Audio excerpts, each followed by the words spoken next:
Saudara Esra, Anda itu terlalu muluk-muluk menyampaikan tentang Yesus, tapi endingnya Yesus itu Tuhan, Musa bukan Tuhan. Yesus tidak diterima oleh Bani Israel, Musa diterima. Yesus mau kemana dia pergi? Nabi ini untuk Bani Israel. Ya, teman-teman, video ini sudah dijelaskan oleh teman saya TV Laser Kristus, dan menurut saya sudah sangat cocok ya. Pak Pendeta Esra suruh bungkam Ustadz Juma CS ini ya. Kalau kita melihat mereka ini, para mualaf seperti Dondit dan Juma ini yang sering berkoar-koar dengan lancangnya mereka mengutip ayat-ayat kitab suci Alkitab, lompat sini lompat sana dan tidak konsisten pada konteksnya, sama aja mereka itu sudah menyesatkan banyak orang ya, sudah menyesatkan pengikut-pengikutnya teman-teman. Karena itu Pak Pendeta Esra Surus sangat jelas sekali menjelaskan kepada Ustadz Juma ya, meluruskan polemiknya, meluruskan penyesatannya agar lain kali kalau dia mau mengutip ayat ya, atau membicarakan sesuatu, maka dia harus berprinsip pada konteks tersebut supaya tidak keluar jangkauan teman-teman. Penjelasan Bang Ustadz Juma itu kalau menurut saya itu sudah di luar jangkauan, tidak nyambung teman-teman ya, sekalipun banyak ayat yang dia kutip, tetapi ayat-ayat itu pun juga tidak sesuai dengan konteks. Setiap pasal itu, setiap ayat itu punya konteks dan latar belakang apa yang diceritakan ayat tersebut, sehingga kalau kita mengutip ayat maka harus ada relevansinya teman-teman. Nah, oke, karena itu coba kita simak dulu perdebatannya di dalam video berikut ini. Rasulullah Muhammad sallallahu alaihi wasallam diterangkan dalam Al-Qur'an, ya ahlal kitab, wahai Bani Israel, ahli kitab, bukan bahlul kitab, tapi ahli kitab. Qad ja'akum rasuluna yubayyinu lakum katsiran mimma kuntum tukhfuna minal kitabi wa ya'funa an katsir.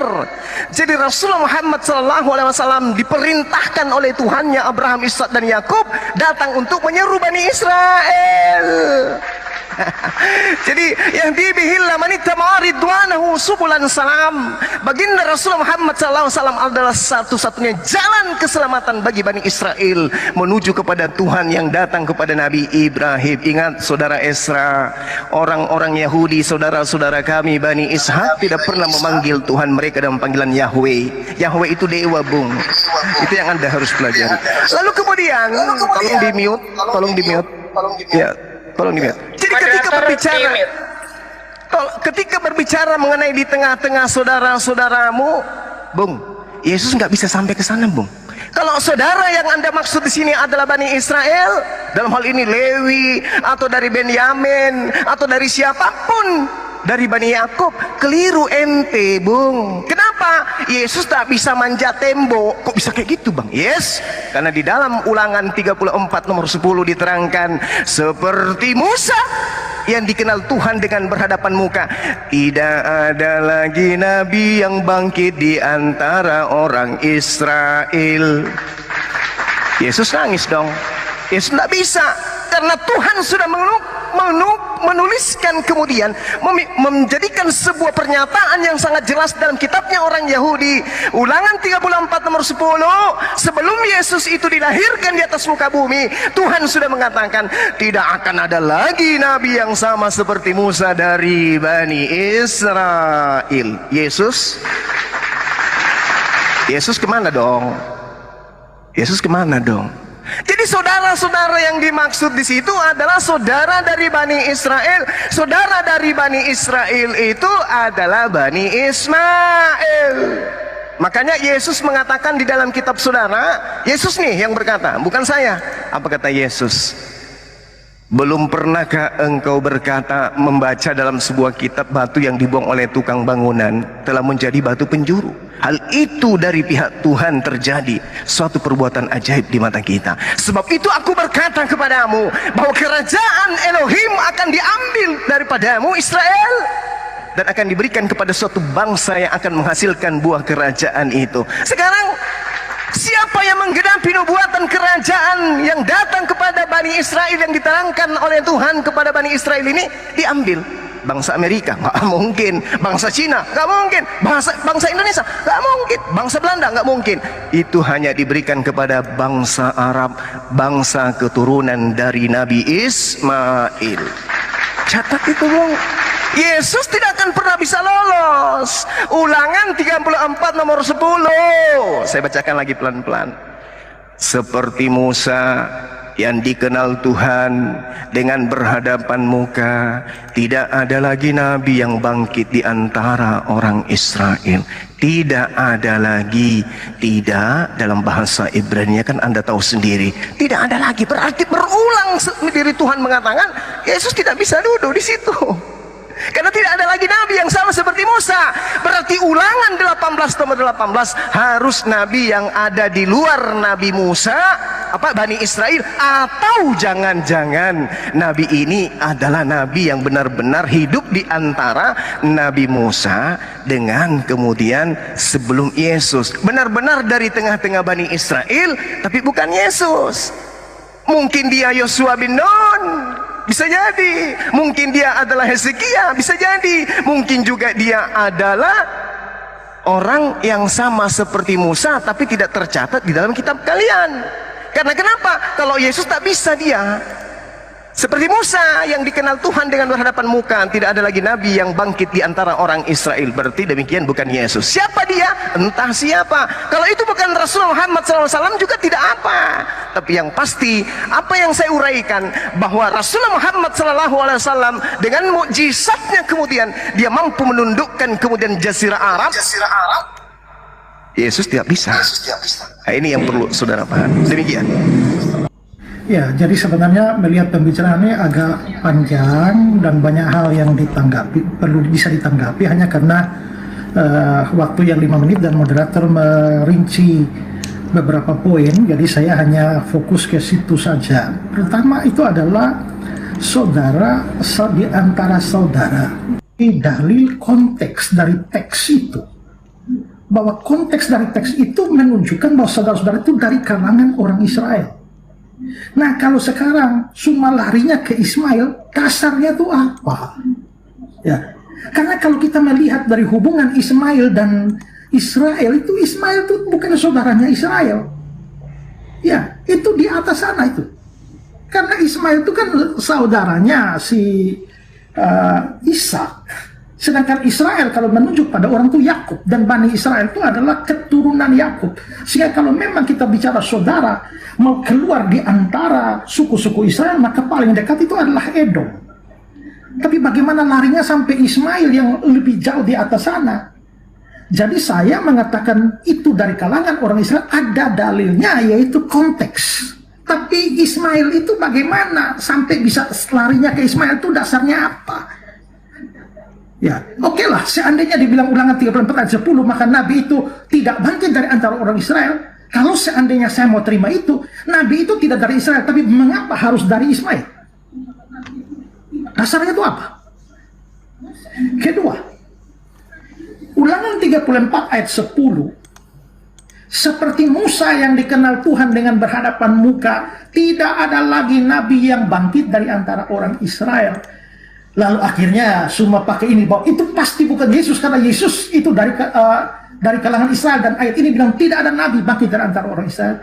Disinilah saya melihat bahwa memang ya satu lagi menunjukkan bahwa semua tidak terbiasa membaca Alkitab dengan memperhatikan konteks. Ya, kalau hanya dilihat tidak ada lagi nabi yang bangkit dari antara orang Israel, ingat di situ masih ada koma, lalu ada lanjutannya ayat 11-12. Lalu ayat 10 sebelumnya itu ada seperti Musa yang dikenal.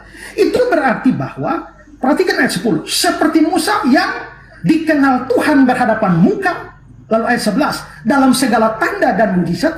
Maka seluruh konteks itu harus ditafsirkan bahwa dalam hal dikenal Tuhan berhadapan dengan muka, dan dalam hal mujizat tidak ada lagi nabi yang bangkit dari antara orang Israel. Kalau hanya tidak ada nabi yang bangkit dari orang Israel, jadi aneh. Karena setelah itu kan ada Nabi Yesaya, Yeremia, Yeskiel, Daniel. Masih banyak nabi setelah Musa. Kalau begitu, maka ayat ini tidak bisa ditafsirkan tidak ada nabi yang bangkit dari antara orang Israel. Dan karena itu harus dari bangsa lain. Dari Arab misalnya. Tidak. Maka maksudnya tidak ada nabi seperti Musa yang bangkit lagi. Tapi sampai kapan? Ulangan pasal 34 itu bagian akhir dari kitab Ulangan, yang pasti bukan ditulis oleh Musa, karena di dalamnya ada tulisan cerita tentang kematiannya. Itu berarti bagian ini itu ditulis oleh generasi selanjutnya, mungkin oleh Esra.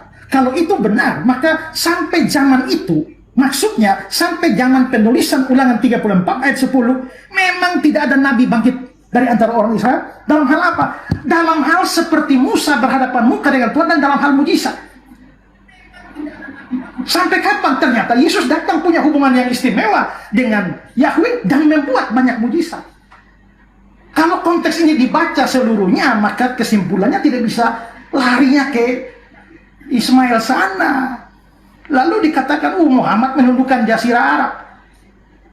Muhammad bikin mujizat menundukkan Jazirah Arab. Mujizat macam apa yang dibicarakan dalam Saya tidak usah bahas itu tentang Muhammad. Mohon Pak Isra, jangan dibahas tentang Muhammad, karena Pak Suma pun tidak mengatakan bahwa itu mujizat untuk membuat untuk Muhammad. Tidak sedang membahas itu, entah tidak pun tidak apa-apa. Jadi Pak Isra jangan menyinggung itu red herring sih. Tapi kan tadi dia kan bilang bahwa mujizat yang dibikin Muhammad ke Jazirah Arab.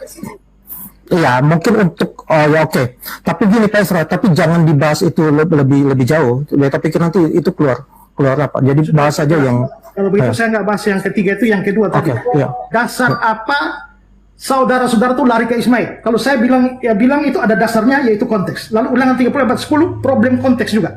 Jelaskan itu. Oke, teman-teman sekalian, inilah yang kita sudah dengarkan bersama, dan kalian sudah bisa membedakan mana yang modal congor dan mana yang mengerti tentang kitab suci tersebut ya. Jadi jelas bahwa Ulangan 18 ayat 18 itu tidak cocok untuk Nabi Arab ya, yaitu nabi mereka, yaitu Nabi Muhammad ya. Karena apa? Karena Nabi Muhammad itu kan keturunan daripada Ismail katanya. Jadi nenek moyang daripada Israel. Karena Ismail ini adalah saudara daripada anak Abraham yang bernama Ishak. Nah, sementara ya cucu Ishak ini ya yang menjadi bangsa Israel, yaitu anak dari Yakub. Nah, kalau dikatakan ya, dari antara saudaramu akan kubangkitkan seorang nabi seperti engkau ini Musa dari antara saudaranya, maka itu pasti larinya kepada saudara Yakub, yaitu Esau yang saat ini menjadi bangsa Edom. Nah, jadi itu yang dijelaskan oleh Pak Esra tadi. Jadi tidak ada kaitannya ya dengan Ismail dan bangsa Arab gitu ya. Jadi jelas bahwa ayat itu ditunjukkan kepada Tuhan Yesus Kristus. Oke, terima kasih teman-teman sekalian. Biarlah apa yang sudah dijelaskan oleh Pak Esra, dan sebenarnya ini juga kita biasa kok menyampaikan hal itu, termasuk Yesaya 29 ayat 12, termasuk tentang Yohanes pasal 16 ayat 14 tentang Yesus mengutus roh kebenaran dan lain sebagainya. Ya, ini sama sekali tidak cocok untuk Nabi Juma ya, tapi itu cocoknya ya kepada bangsa Israel dan kepada Tuhan Yesus Kristus, karena Yesus adalah dari keturunan Yehuda, dan itu sangat jelas bahwa Yesus Kristus adalah Tuhan dan Juru Selamat bagi kita. Terima kasih teman-teman sekalian, sekian video kali ini, sampai ketemu di video berikutnya. Tuhan Yesus memberkati. Salam.